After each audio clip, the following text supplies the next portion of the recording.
Hello friends, welcome back to cinema secrets. இன்னைக்கு இந்த வீடியோல நான் எந்த படத்தை விமர்சனம் பண்ண போறேன் அப்படின்னு பார்த்தீங்கன்னா, சமீபத்தில் மலையாளத்தில் வெளியாகி ஒரு நல்ல வரவேற்பை பெற்ற ஒரு ஃபீல் குட் படமான அடியோஸ் அமிகோ அப்படின்ற ஒரு படத்தை பத்தி தான். இந்த படத்தின் இயக்குனர் நஹாஸ் நாசர் மற்றும் இந்த படத்தில் ஆசிஃப் அலி மற்றும் சூராஜ் வெஞ்சரமோடு இவங்க ரெண்டு பேரும் கலக்கன ஒரு படம் அப்படின்னு தான் நான் சொல்லுவேன். எதனால அப்படின்னு சொல்றதுக்கு முன்னாடி இந்த படத்தோட கதையை பத்தி பேசுவோம். அதாவது இந்த படத்தோட கதை எப்படி ஆரம்பிக்குதுன்னு பார்த்தீங்கன்னா, ஒரு பஸ் ஸ்டாண்ட்ல ஆரம்பிக்குதுங்க. பஸ் ஸ்டாண்ட்ல ஆரம்பிக்கிறதுக்கு முன்னாடி சூராஜ் அவர்களை பத்தி ஒரு சின்ன இன்ட்ரோடக்ஷன் கொடுக்குறாங்க. அதுல பேரு டைட்டில் கார்டெல்லாம் போட்டு முடிஞ்சு போச்சு. இதுக்கப்புறம் வந்து நம்ம சூரஜ் அவர்கள் பஸ் ஸ்டாண்டுக்கு போறாரு. எதுக்குன்னு பார்த்தீங்கன்னா, அவங்க அம்மா வந்து கோட்டயம் ஹாஸ்பிட்டல் அட்மிட் பண்ணிருக்காங்க. இதுக்கு வந்து ஒரு 25,000 ரூபாய் செலவுக்கு காசு தேவைப்படுது. அதனால நான் பஸ் ஸ்டாண்ட்ல வெயிட் பண்றேன், நீ வந்து ஒரு 25,000 கடனா கொடுத்துட்டு போடா அப்படின்ற மாதிரி ஒரு நண்பர் கிட்ட கேட்கிறாரு. அந்த நண்பர் போன்ல என்னென்ன கெட்ட வார்த்தைலாம் இருக்கோ அத்தனை கெட்ட வார்த்தையில திட்டி, உனக்கு 25,000 நான் கடனா தான் கொடுப்பேன், அதுவும் 10% வட்டி கொடுக்கணும், அது மட்டும் இல்லாம ஒரு பிளாங்க் செக்கும் கொடுக்கணும் அப்படின்ற மாதிரி மிரட்டி அதுக்கப்புறமா நீ பஸ் ஸ்டாண்ட்ல வெயிட் பண்ணு, நான் வரேன் அப்படின்ற மாதிரி அந்த நண்பர் போன் கால விரக்தியோட கட் பண்றாரு. இவரும் பாத்தீங்கன்னா ரொம்ப சோகத்தோட உட்கார்ந்துட்டு இருக்கும்போது அந்த பஸ் ஸ்டாண்ட்ல வேற ஒரு பார்ட்டி ஒன்னு கிராஸ் ஆகுது. அந்த பார்ட்டி யாருன்னு பாத்தீங்கன்னா, அவர் தான் நடிகர் ஆசிஃப் அலி அவர்கள். இவர் என்ன பஸ் ஸ்டாண்ட்ல பண்றாருன்னு பாத்தீங்கன்னா, ஃபுல் போதையில இருக்கிறாருங்க. செம்ம டைட் ஆகுறாரு. டைட்டா இருந்துட்டு மனுஷன் என்ன பண்றாரு, நேரா போய் ஒரு கடையில ஏதோ ஒன்று வாங்குறாரு. 500 ரூபாய் கொடுக்குறாரு. சில்லற கூட வேணாம், கீப் த சேஞ்ச் அப்படின்ற மாதிரி கெத்தா சொல்றாரு. கழுத்துல பாத்தீங்கன்னா அந்த மார்ஷல் ஹெட்போனு, அதுக்கப்புறம் லூயிஸ் வாட்டன் பெல்ட், குச்சி, கூலிங் கிளாஸ் அப்படின்ற மாதிரி பாக்குறதுக்கே மனுஷன் ரொம்ப ரிச்சா இருக்கிறாரு. ஆனா ரிச்சான ஆள் தான். பர்ஸ்ல பாத்தீங்கன்னா 10,000 20,000 அப்படின்ற மாதிரி அசால்ட்டா பர்ஸ்ல வச்சிருக்காரு. பேக்ல ஒரு 50,000 கிட்ட வச்சிருக்காரு. என்னடா பண்ணிட்டு இருக்காரு அப்படின்ற மாதிரி இந்த ஒரு ஆசிஃப் அலி கேரக்டரை வந்து நம்ம சூராஜ் அவர்கள் நோட் பண்ணிக்கிட்டே இருக்காரு. பார்த்தா ஒரு அம்மா வந்து கொஞ்சம் என்கிட்ட ஒரு லாட்டரி சீட் வாங்கிக்கோங்க தம்பி, காலையில இருந்து எதுவும் வியாபாரம் ஆகலாம் அப்படின்னு கேட்டா, டக்குன்னு அந்த மொத்த லாட்டரி சீட்டையும் 7,000 ரூபாய் 8,000 ரூபாய் கொடுத்து வாங்கிடுறாரு.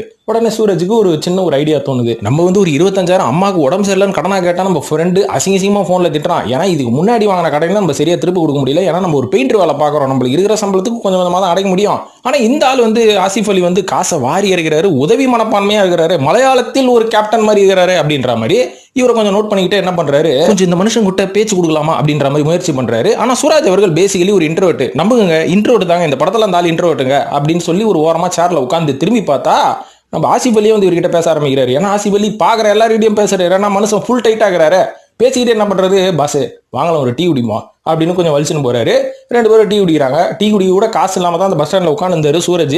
ஆனா இவர் டீ வாங்கி கொடுக்குறாரு. அப்படியே போற போகல என்ன சொல்றாரு, வாங்கலாம் அப்படியே ஒரு ட்ரிப்பு போவோம் அப்படின்னு கூப்பிடுறாரு. இதை கேட்டவொன்னு சூராஜ் அவர்களுக்கு ஒரு பெரிய ஆச்சரியம். வாங்க ட்ரிப்பு போமா, யோ நீ யாருன்னு எனக்கு தெரியாது, நான் யாருன்னு உனக்கு தெரியாது, என்னையா ட்ரிப்பு போவோம்னு சொல்ற, எங்கேயா போறது, வாயா அப்படியே ஒரு மூணாறு கோட்டயம் அப்படியே கொடைக்கானல் அப்படின்ற மாதிரி பஸ்ல போவோமே அப்படின்னு சொல்லி இவரை இழுத்துன்னு போயிடுறாரு. சூராஜும் ஃபர்ஸ்ட் தயங்குறாரு. அதுக்கப்புறம் ஓகே இவங்க கிட்ட போனா ஏதாவது ஒரு ஹெல்ப் கிடைக்கும், சின்ன அமௌண்ட் கிடைச்சதுன்னா நம்ம அம்மாவோட ஹாஸ்பிட்டல் செலவுக்கு நம்ம செலவு பண்ணலாம் அப்படின்னு சொல்லி கொஞ்சம் தயக்கத்தோட கிளம்பி போயிடுறாங்க.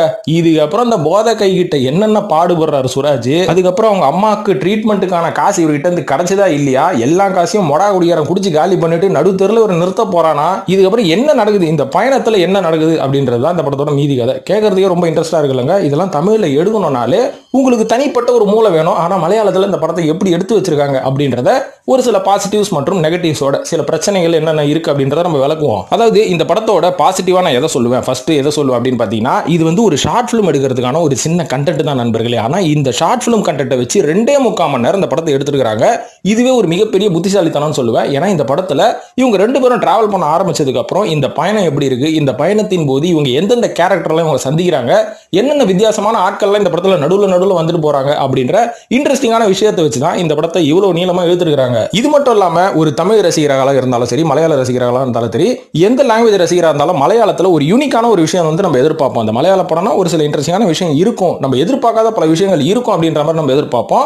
அந்த எதிர்பார்ப்பை இந்த படம் பூர்த்தி செஞ்சிருக்கு. நீங்க என்னென்ன வித்தியாசமான விஷயங்களால இந்த படத்துல எதிர்பார்ப்பீங்களோ எல்லாமே இருக்கு. அது மட்டும் இல்லாம ரொம்ப சிம்பிளா 2 நடிகர்களை வச்சு இந்த படத்தை முடிச்சிருக்காங்க. அது மட்டும் இல்லாம இந்த மொத்த படத்தையும் தாங்கிட்டு போனது இந்த 2 நடிகர்கள் தான். இவங்க 2 பேரோட பெர்ஃபார்மன்ஸ் வச்சு தான் இந்த படத்தை நீங்க வந்து கட்டி போட்டு உங்களை உட்கார வைக்கணும்னு நான் சொல்லுவேன். இதையும் தாண்டி இந்த படத்துல என்ன ரொம்ப இம்ப்ரெஸ் பண்ணது என்னன்னு பாத்தீங்கன்னா, இந்த 2 நடிகர்களோட ஆக்டிங் அப்படின்னு சொல்லுவாங்க. சூராஜ் அவர்களோட நடிப்பை பார்த்து இந்த படத்துல நான் வந்து ஒரு ஃபேனாவே ஆயிட்டேன் அப்படின்னு தான் நான் சொல்லணும். ஏன்னா ஏற்கனவே அவர் நடித்த ஜனகணமன மற்றும் புலிமுருகன் படம், இந்த 2 படம் தான் நான் பார்த்திருக்கேன் அவர் நடிச்சது. மீதி படத்தெல்லாம் நான் பெருசாக கவனிச்சது கிடையாது. உங்களுக்கு ஏதாவது ரெக்கமெண்டேஷன் இருக்குது சூராஜ் நடிச்ச இந்த படத்தை பாருங்கன்னா நீங்க மறக்காம கமெண்ட்ல போடுங்க. சூரஜ் அவர்கள் அருமையான நடிப்பு கொடுத்துருக்காரு. இந்த அளவுக்கு யதார்த்தமா எப்படியா உன்னால நடிக்க முடியுது அப்படின்ற மாதிரி தான் யோசிக்க தோணுது. இந்த பக்கம் ஆசிஃப் அலி அவர்களோட நடிப்பை பார்த்தா ஒரு உண்மையான ஒரு ரிச்சான குடியாரன் எப்படி நடந்துப்பான் அதே மாதிரி நடந்துக்கிற மனுஷன் இந்த படத்தை பார்த்தனால தான் இப்போ ஆசிஃப் அலி நடிச்ச இந்த கிஷ்கிந்தா கண்டம்னு ஒரு படம் ஏதோ ரிலீஸ் ஆயிருக்குல்ல, இதை பார்க்கணுன்னே எனக்கு ஐடியா வந்தது.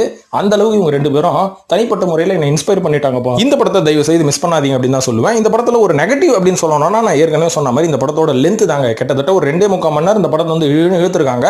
ஆனால் ஒரு 2.5 மணி நேரத்தில் நிறைய ஒரு சில லேகிங் நடுவில் படத்தில் வந்தாலும் அதை கட் பண்ணியிருந்தாங்கன்னா இது ஒரு அமேசிங்கான படம் அப்படின்னு நான் சொல்லுவேன். ஆனால் இப்போ நான் என்ன சொல்லுவேன், இது ஒரு சூப்பரான படம் தான் சொல்லுவேன்.